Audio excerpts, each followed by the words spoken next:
Welcome to the Tarryn Reeves Show, where your journey to empowerment takes center stage. I'm your host, Tarryn Reeves, best-selling author and publishing expert. Together, we'll dive into the hearts and minds of visionaries, disruptors, and trailblazing leaders to explore the most compelling and thought-provoking ideas in life, business, and marketing. Let's inspire, impact, and ignite. This is the Tarryn Reeves Show.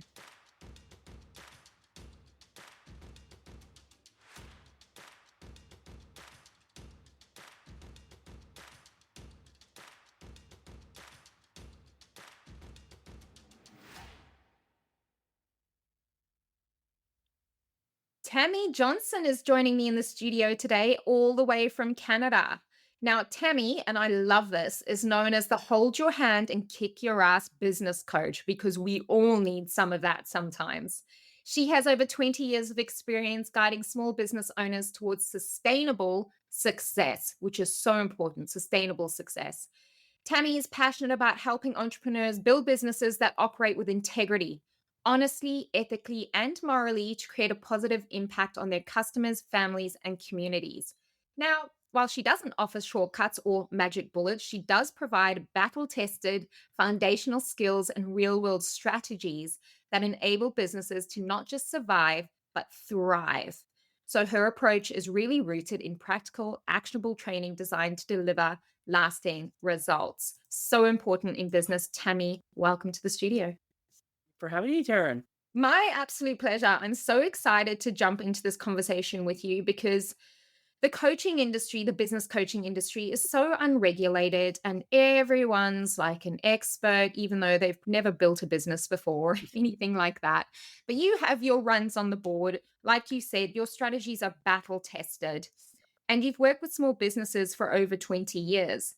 I'm curious to know, what do you think is the biggest misconception that new entrepreneurs have when they decide, woohoo, I'm going to quit everything and start my own business? That it will be an awful lot easier than it is. Oh my gosh, I'm an accidental entrepreneur. And I was like, oh yeah, I can do this thing. It is brutal. Entrepreneurship is brutal.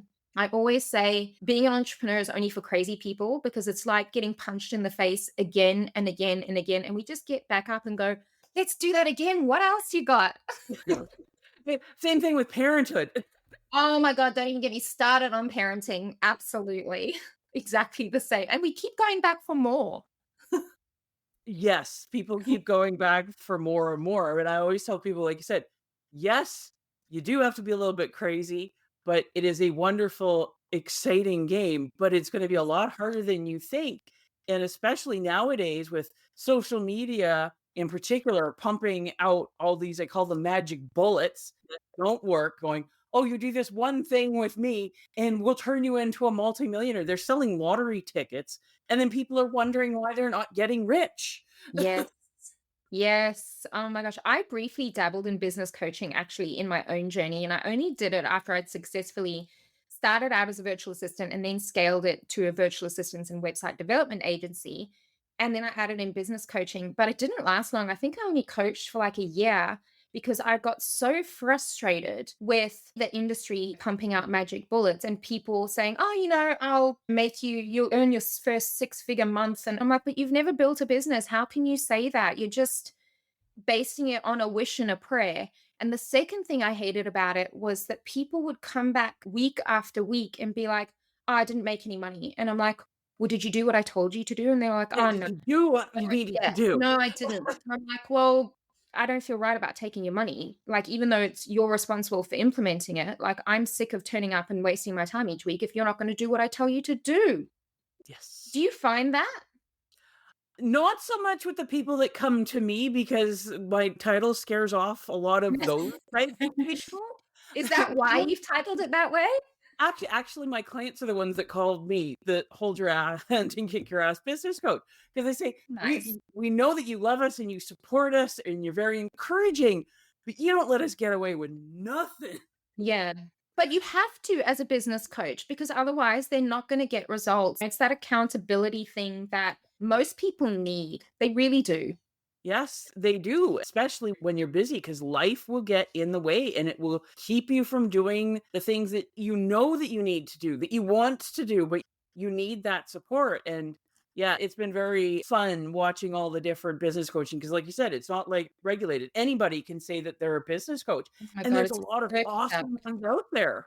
There are, but what I found with the awesome ones, a lot of them are what I call ologists. They're very good at their one area, their specialty, Yes. and that is not appropriate for everyone. Like when you get to that point, well, then they're amazing. Yeah. Where I put my focus on what I call the new businesses, like idea Mhm. stage up to 2 years, because that's where I can have the most positive impact, because that's where most people fail. And they're Yes. not failing because there's a problem with their product or their service or the owner isn't working hard enough most of the time. It's the fact that they're missing the business skills that they need to Mhm. survive. They Yes. don't even know what they don't know. So I'm going, okay, let's build it properly. Let's build your foundation. Let's do the Mhm. boring stuff, pouring of the concrete and making sure your studs are put together properly and your electrical's done. And then when it's all put together, then we can go to the ologist and make you have the most beautiful living room possible. They want the living room that's going to be in home, better homes and gardens when they have no foundation, there's no Mhm. roof, and there's only one wall up and it's wobbly. Oh my gosh, I love you already. I could not agree more. And honestly, I made this mistake when I first started out in business. And now my motto really is do it once and do it properly because I'm not religious at all. But I do love the analogy of building your house. There's the person who builds their house on sand, and there's the person who builds their house on rock, and there's the person who builds their house on mud. Like you must have that solid foundation. You must start at the very basic ground level for people like me with like undiagnosed ADHD and OCD and all the things. Like there's 7 million thoughts happening in my head at once. I find that incredibly boring. Like I Yep. know it's important, but I don't want to do it. And so when I first started out, even though I knew I should do it, I kind of like did it and then like just a little bit. And I was like, oh yeah, tick that box, move on. Move on to the fun stuff, like the creating and the visionary. And then every 2 years, 3 years, 4 years, I would have to circle back and rebuild and circle back and rebuild because the foundations couldn't handle what I was building on top of it, that it crumbled. And then I'd be crying at 1 a.m. on the floor in my office going, why is this so shit? And it's like, well, this was your own making. You did this because you didn't do the foundational work. I like taking people, if you go to a large urban center anywhere, and go and find where they're building the next skyscraper. Mm, And you watch that and you can tell how tall the skyscraper is going to be by the size of the hole. yes. And it typically takes them, I don't know how fast they build them in Australia, but here in Canada, it typically takes them 4 years to build a skyscraper. The first 3 years, all they're doing is they dig the hole and they're doing all of that foundational stuff. And then as soon like that's done, then it shoots right Like up. a Lego brick. Yeah. But they have to have that proper foundation first, and it isn't sexy, and it isn't flashy, and so No. people don't want to put the time and effort in. Oh, they go, "I just start building." Well, yeah, you can build it, you can get that nice tall skyscraper, and the moment the first wind comes up, and it's Yeah. crashing down. Absolutely. I love what you said there about you can tell how tall the skyscraper is going to be according to how big the hole is. And it is true for business. If you are planning on building a big empire, having a big impact, then your foundational work is going to take longer. If you just want a few coaching clients here and there, then it's going to take less time, right? Mhm. And success looks different to everybody. And I think that's important to note there. But regardless, the foundational work has to be done. Yes. Now, you talked about base business skills. Most people are lacking those basic business skills. They have these amazing products and services and they go, yep, I'm just going to do it. I'm going to start selling and everything's going to be magical. I'm going to have this, my first 6 figure months within first starting out because that's what social media tells me. And the reality is vastly different for most people. What are those base business skills that you believe people need in order to be successful? So first thing, mindset, because thinking Mm, like an employee and an entrepreneur, like polar opposites. And we're all trained how to be employees. That's how school is yes. set up, how everything, and having to change that thinking and also getting rid of like magic bullet. It's the slow and the steady and the plodding along and the consistency is Yes. huge. It doesn't matter what you do once every now and then. It's what are you doing day in, day out, week in, week out that's going to be building.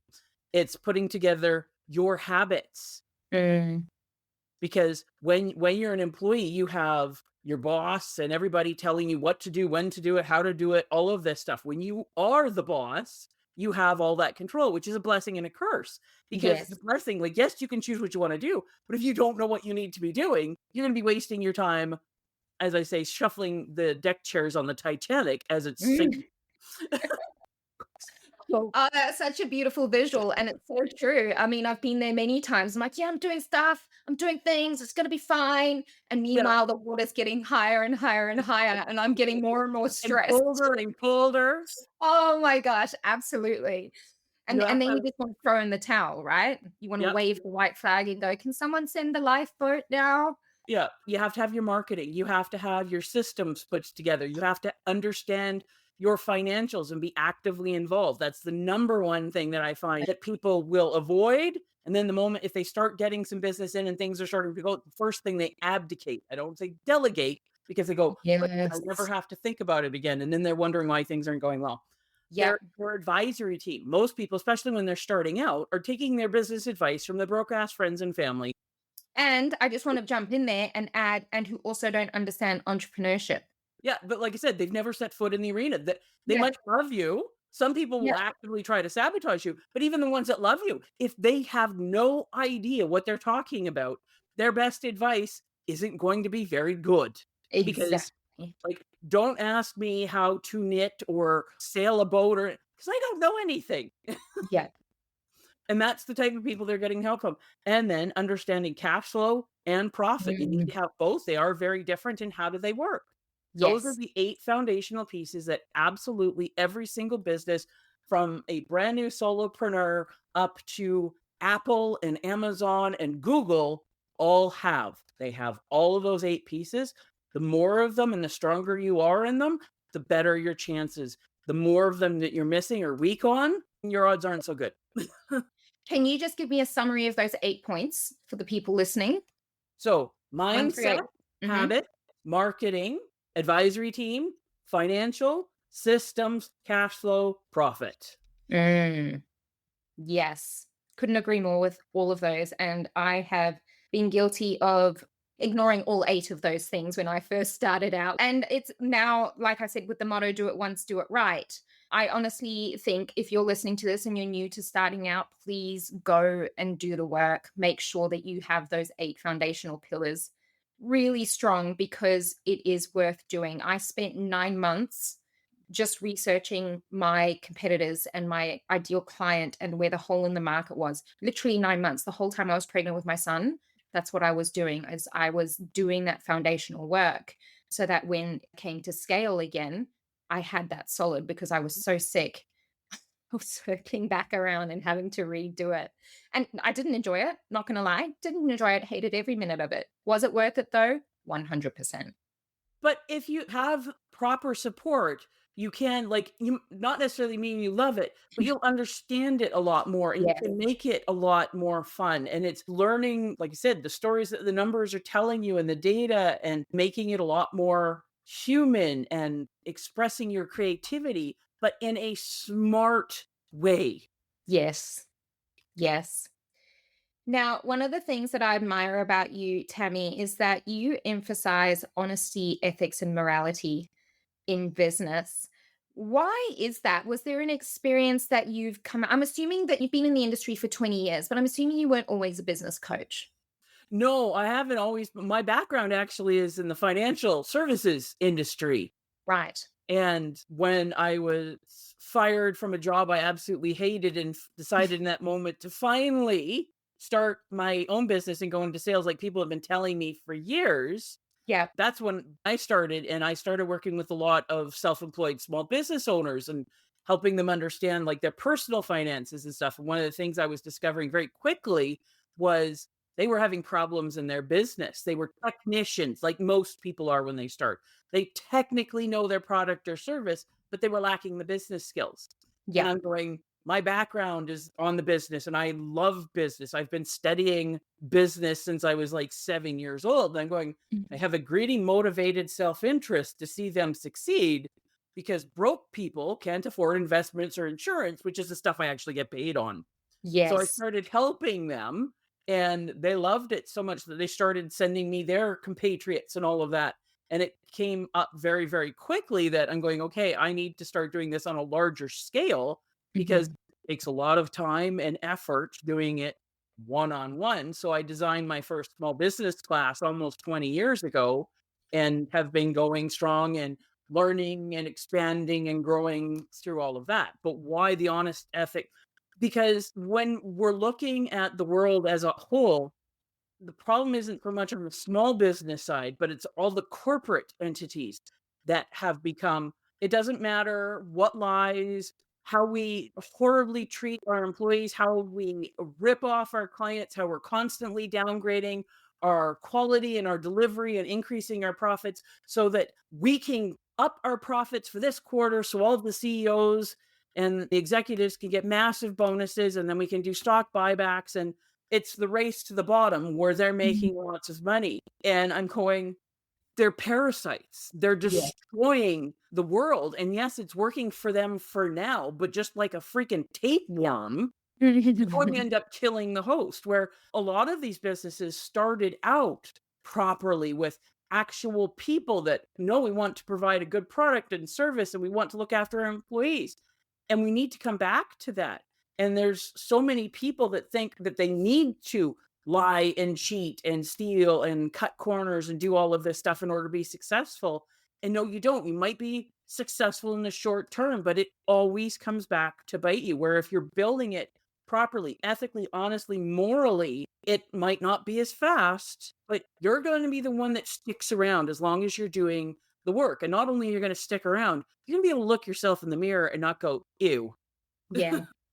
Yeah. I love being an entrepreneur for that very reason, having that capacity to change the face of business and to do it in a way that aligns with who I am and what I believe in.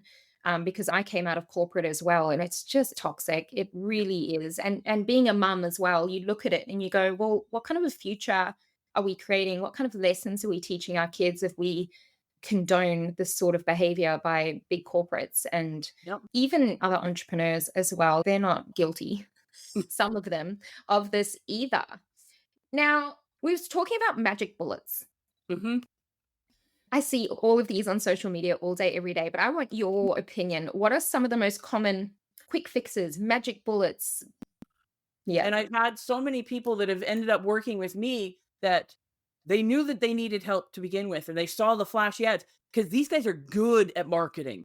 Oh, They know yeah. how to put together the beautiful flashy ads and bring people in. They use all the psychological tricks and sometimes they have a great product, but it's just they'll sell it to anybody who'll give them the money whether or not it's appropriate. Mm, And then people have gone through and, yeah, I did all this and then I'm still paying for the course or I dropped $10,000 or whatever and I got nothing out of it. And mhm. I'm going, yeah, because you bought the magic bullet. Somebody promised you the winning lottery ticket Yeah. and then you're upset because it didn't go through.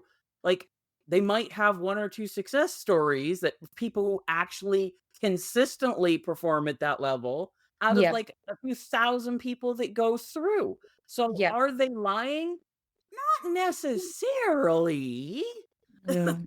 That's the very gray area where I'm It's going, a you know what? moral gray area. The moral gray area. I'm going, I am not going to promise you anything because, like you said, are they going to do the work? Because you have to do the work. I like you want to lose weight and get strong. You can't hire somebody else to do your push-ups. You're Yes. going to have to, but if you put in the time and effort consistently, you will get the results. And I have Yep. years and years of clients that have done that. And they're going, it's amazing how slow and how fast it went all at the same time. Mm. Yep. And this is why. So I own a publishing company and I teach people how to use books to position themselves as the authority in their industry, but also to act as a lead generator for their business. Now, I could just front with the messaging of, oh, get a book and you'll make millions of dollars, right? Which, yes, is a huge possibility.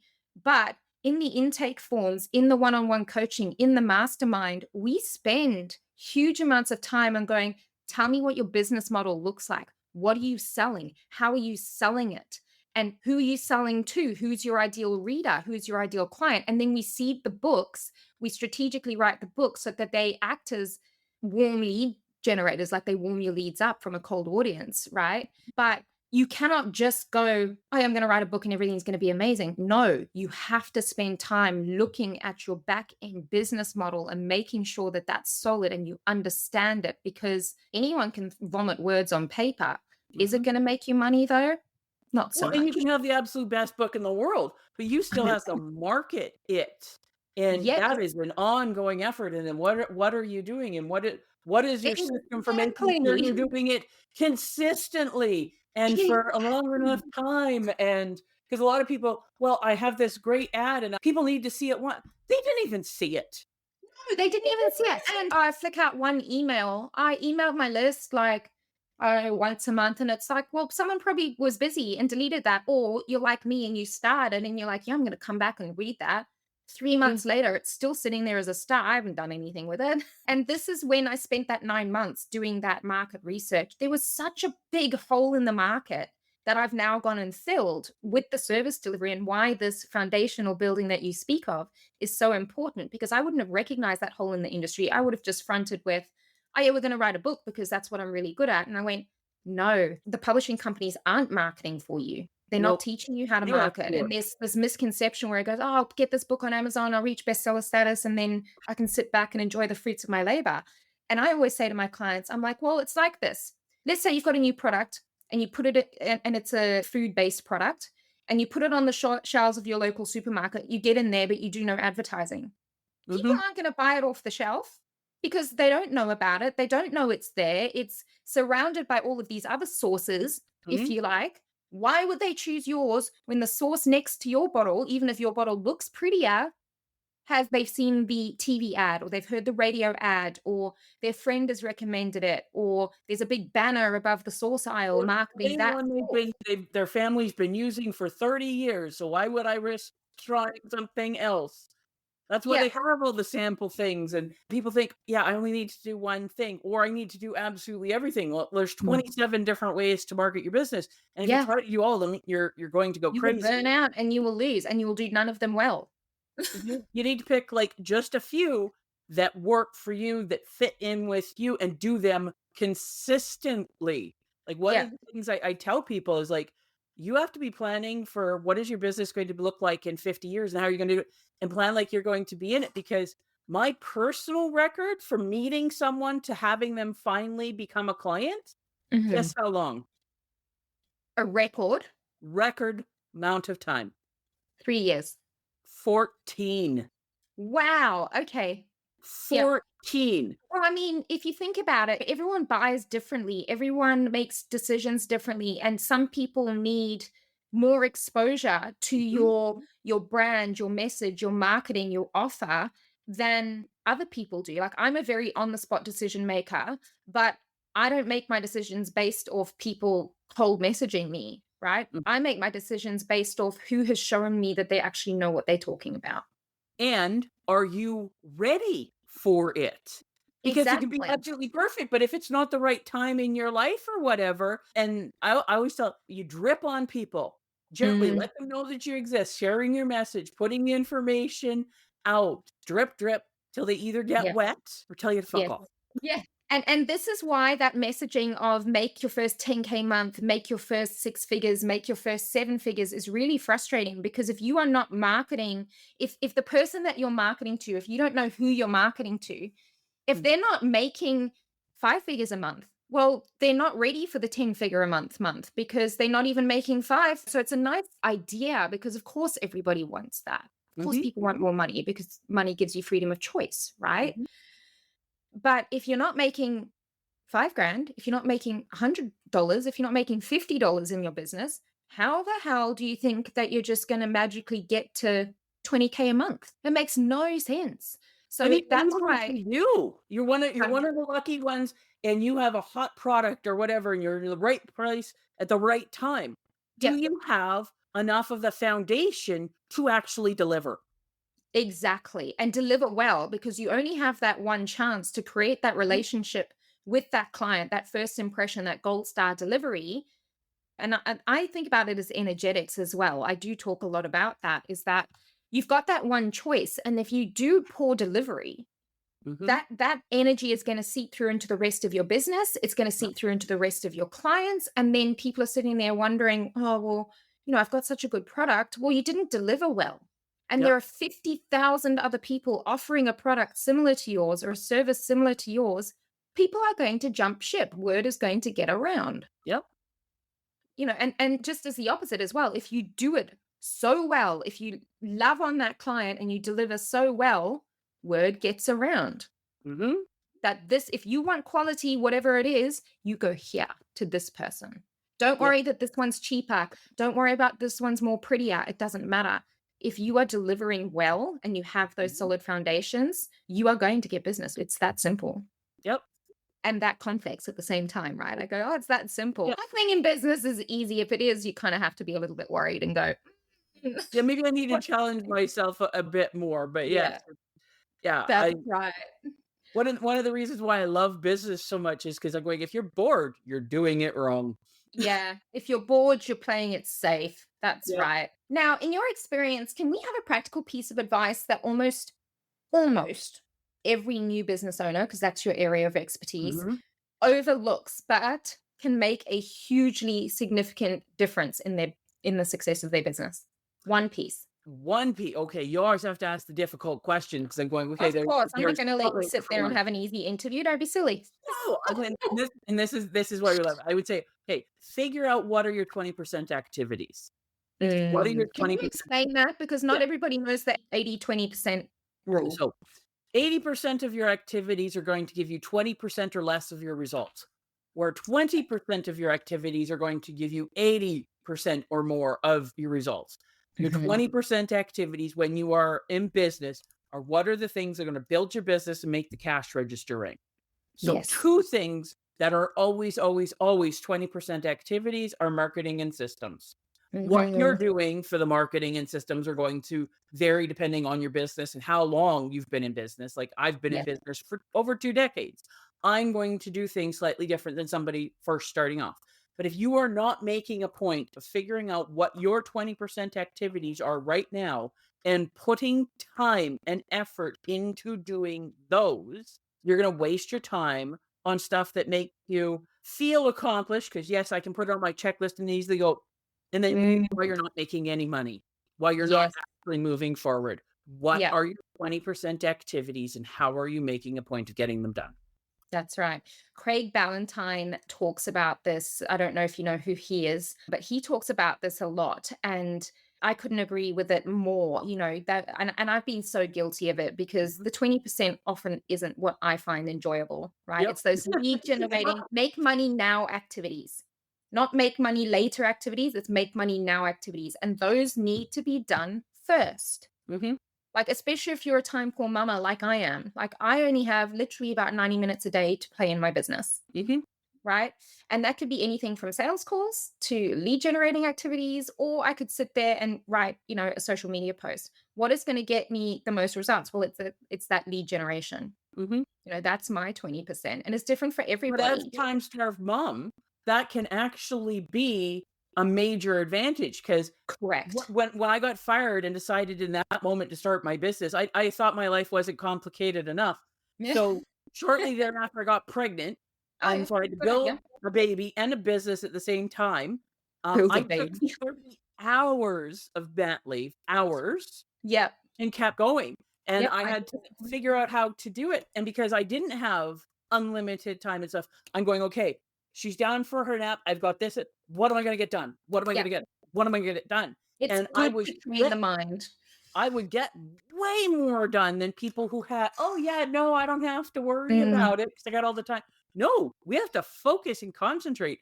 And I learned a lot going through that. And like yes. my daughter's almost 22 now Yeah. and still going, but I learned that, like you said, when she was a baby and the baby stage was actually easier than when she hit Oh my toddler and gosh. preschool and needed, like, you can't put them down anymore and they No, stay you put. can't. It's a nightmare.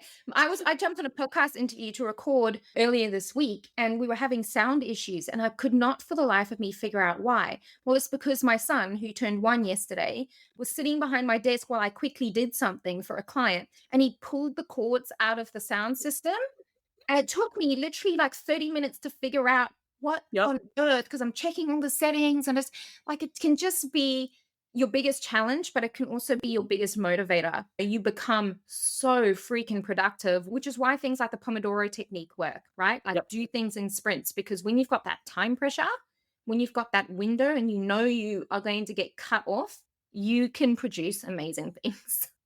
Well, so I actually, when I started my business, I joined a group coaching program and it was wonderful. And I got a lot out of it. Not so much learning stuff because a lot of that was just stuff I'd already been on, but the people and stuff that I was with, and a lot of them are still great friends and clients. But one of the things that drove me nuts is they're giving you all these productivity tips. They talk about productive days. And I'm going, Mhm. are you freaking kidding me?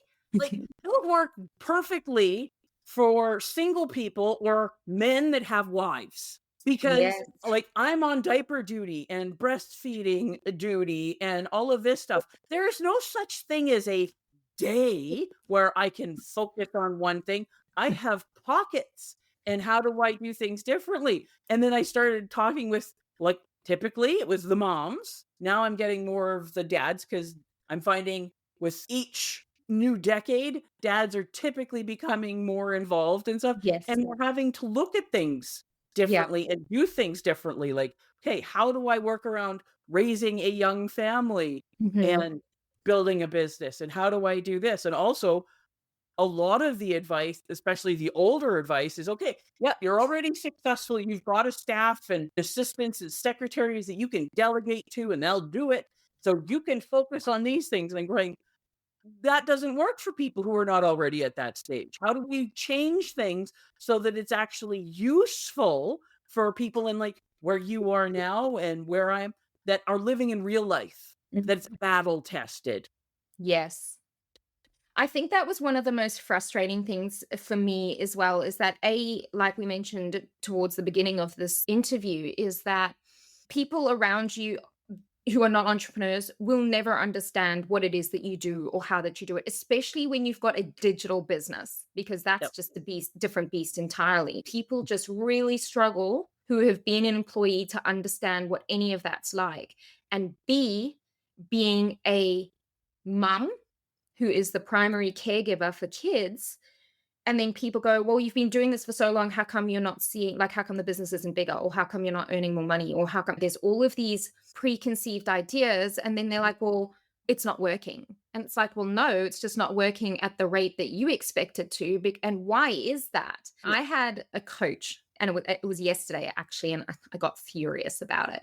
Is that he could not understand, he being a single man with no Mhm. kids, he could not understand why I only have 90 minutes a day to do what he was asking me to do. And Yep. I explained it to him in finite detail. And he, to his credit, was like, oh, okay, well, then I get it now. But Yep. people just don't understand that being a female in business is very different to being a single young male in business. And that is not Or sexist at even all. as an older male or a married male, Yeah. because Or even a single female. yeah, Or single, or a female without child responsibilities or other responsibilities. People really struggle to understand that. And it's why success looks different to everybody, and which is why I don't believe that most coaches, the magic bullets don't work. It's because they don't understand the unique needs of the individual and what their day actually mhm, looks like. So I teach people to write books, mhm, right? I wrote my book, my latest book, within 7 days.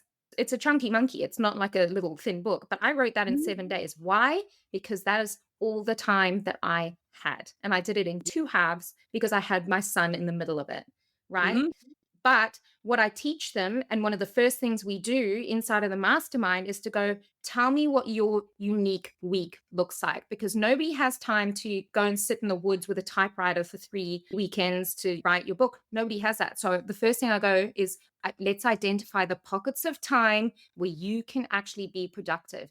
Is it when your mhm, kids are at swimming lessons and you have to sit in the parking lot for 30 minutes? Cool. Where's your laptop?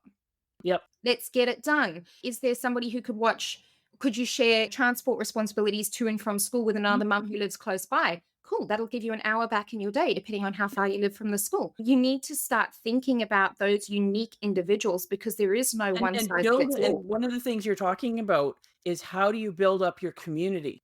How do you Yes, build up your business community, but also how do you build up your support community for the personal life? And yes, one of the things that I've done so much over the years, yes, it's all about the business, but how do you set up your home life to accommodate that? Like you said, okay, can somebody is in charge of morning and we'll do afternoon or switch off yeah, for different things like that? Or as yeah, the kids were getting older, teaching them to be much more self-sufficient. So, because that's good for you, but it's also good for them because it yes, breaks my heart how many kids go off to university with my daughter that barely know how to wipe their own ass because mom yeah. and or dad have done everything for them and now Mm. they're legally adults that are useless. Yes, it happens globally, honestly, and it is a very frustrating phenomenon. We do need to empower those around us to help us as well. And we need to learn to ask for help. I really struggled with that in the beginning. So like, nah, I can do it all. But ask for help, build your Mhm. community because you need to build a sustainable business. And one of the things that I see that's rampant in the digital entrepreneur space is scale, scale, scale, get bigger, get quicker, get faster, and that's not always sustainable. But how would you say, how would you guide your clients in particular to balance that ambition with sustainability? Number 1, taking a realistic look at their life now and what can they do? Because, like I said, when I started my business before my daughter was born, like, I was going great guns because I had to, I needed to get going, but I also didn't have the demands of a child. And then when my daughter was, like, little, okay, I only had pockets. Now, I don't have to worry about it so that I can do a lot more stuff. So, like, Mhm. up until she was, like, a teenager, okay, here's my schedule and I'm not doing so.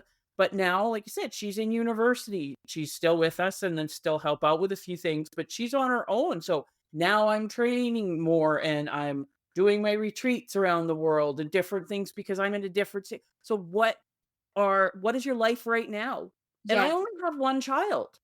So Yep. that's different for me than my clients that have more of them. So I'm going, we need to be realistic about what is your life now and how can we fit in the business? And then what adjustments do we need to be making at home to not just Mhm. make it better for your business, but better for everything? Because we all know that if we're parents and we're stressed out and worried to death about our kids, Yeah. nothing else matters. Exactly. And that's such an important thing. Like, you only get one window with your kids at the Mhm. age that they are. And I recognized this week, actually. I looked at my son and I went, why am I pushing so hard to do this thing? Because I have this big ambition and this big vision. I'm like, why am I pushing so hard to do that when he's turning one tomorrow? He's not going to be this baby and it's not going to be like this forever. And it happens so fast. I mean, he could be in daycare next year, depending on what direction I choose to go down. I'm like, and then I will have more time. But today, right now, Mhm. why am I trying to do this thing that really is just stressing me and the family unit out? So it is a juggle, it is a balance between that ambition and sustainability in the moment. And it involves understanding what phase of life are you in right now. But it can also be very motivating. So I've been the primary breadwinner in our family for all but the first 2 years that I was building my business because I took a Yeah. major while I was first building. But when I was having the hard days where I'm really tired and stuff and going, one of the many reasons why I finally decided to start my business in that moment of being fired, because it wasn't a brand new idea. I had people telling me for years, going, Tammy, you'd be so good at this. Why don't you should go into sales? You need to start your own business. You do, and I would come up with all sorts. I'm blonde, I'm female, and I'm 19. Yeah, nobody's going to take financial advice from me. Like, just Yeah. not going to happen. And so I had all these stories, but my husband and I, we were talking about starting our family. And I'm going, I don't want to get my daughter up at 5:30 in the morning so I can drag her off to drop her off at daycare to go to a job that I can't stand because I'm sick and tired of working Mm. with competent old men. And then pick her up at the end of the day, maybe see her for an hour before she has to go down, rinse, recycle, and repeat. And I'm going to miss out on the words. I'm going to miss out on steps. I'm going to work. So if I create my business, Mm. I can do this. So I had clients that went through my pregnancy with me, and then I would show up with my daughter and they're going, "Can we hold the baby?" And I was able to be pizza mom and field trip mom and heaven forbid if she got sick and I had to go pick her up, I had the flexibility to do that because it Yes. was my business and I built it up and I built it the way that I wanted, which would not have been a possibility as an employee. Yep, I couldn't agree more, and it's you what everything you just said was the exact reason I chose to start my own business. I started my first business as a VA when my Mhm. daughter was 6 weeks old because I just couldn't stand the idea of everything that you just said, putting her into daycare, missing out on all those things. I didn't want that relationship with my kids, and don't get me wrong, like, the people who do choose to Mhm. stay in corporate, that's fine. If you're enjoying that Whatever and you're meant for that, awesome. whatever Whatever works for works for you. you. 100%. Now, there's a lot of information out there that there's an avalanche of information constantly from all angles, and it can often make new entrepreneurs feel very overwhelmed Yeah. about all the steps involved. What would you say to someone thinking about starting a business or maybe just starting out, how to overcome that overwhelm? Find yourself, and this is much easier than when I started because the business, but find yourself a good business coach that Mhm. works on the foundational stuff and that, like, Yes. for where you are, and then can help cut through the noise. Yes. Because yes, there's no shortage of good information. And Yes. the internet and social media is a blessing and a curse because there Yes. is tons of, but how do you sort through? Because it is overwhelming, but you find yourself a good business coach that can help you at the beginning and understand that. That is one of the absolute best things that you can do because Yeah. they'll give you a path that you can start going through. Is it going to be perfect? No, because perfect doesn't exist. Yeah. Oh, it's never perfect. And you can always circle back and revise, Well, upgrade it for everything when is you have more revision. skills. When I tell Yeah. people, like, your website, all this stuff, these are living entities. Like, for my first business, I've been through 8 different websites with when I split my business into 2 in 2019, so I still have my personal financial planning company, and then I have KSA Business, which focuses just on the business coaching and consulting. So, I've been through 4 websites in that amount of Yeah. time. Like, it's always growing and evolving and With you as a person and the more skills that you learn and you become a different version of yourself and your and business how the grows environment changes. 100%. Like I've been through several rebrands, I've been through a name change, I've been through different websites, and it's the same thing. And be open to change, be open to evolving because there is no other choice. When I started my social media did not exist, not even Yeah. MySpace. Yeah. MySpace. Yes. And now everything is social media. You and I connected through social media, which is We did. wonderful. Yeah. Absolutely wonderful. So like I said, I'm having to learn all these different things, which keeps me fresh and challenged and frustrated, just like when I started out. I mean, at least we're not bored, right? Oh, yeah, it's like you're bored, you are doing it wrong. Oh my goodness, Tammy, it has been such a pleasure talking to you. If I couldn't agree more, and I think that the main message that we take away from this particular conversation, and I'm sure we'll have more in the future because I love you. I think you're amazing. Is that get the support for where you're at right now. There is no point in dropping 25K on a mastermind that's going to teach you to scale if you do not have the foundationals done and dusted. 0 cents. You will just go, well, how come I didn't make my ROI, my return on investment? Yeah. From my 25K. Well, you may have learned some awesome things. Can you apply them to your business right now? Maybe Yeah. not.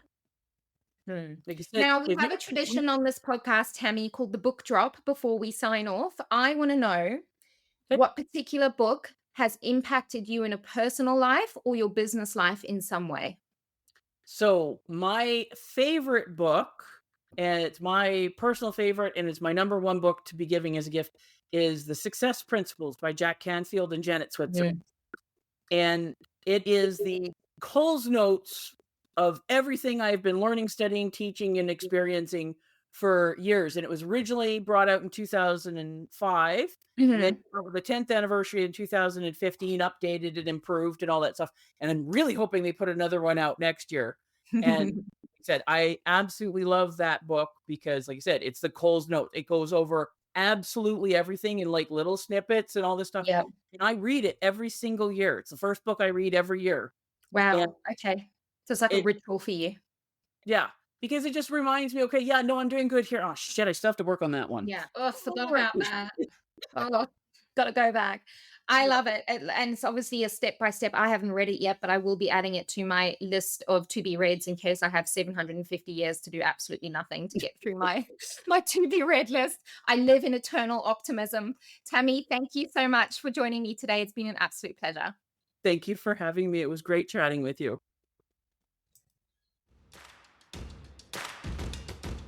That's a wrap on today's episode. If you love the insights and inspiration, don't let it end here. Hit subscribe to stay connected and turn your visions into reality alongside our community of changemakers. I'm Tarryn Reeves. Thank you for joining me. And remember, your story has power. See you in the next episode.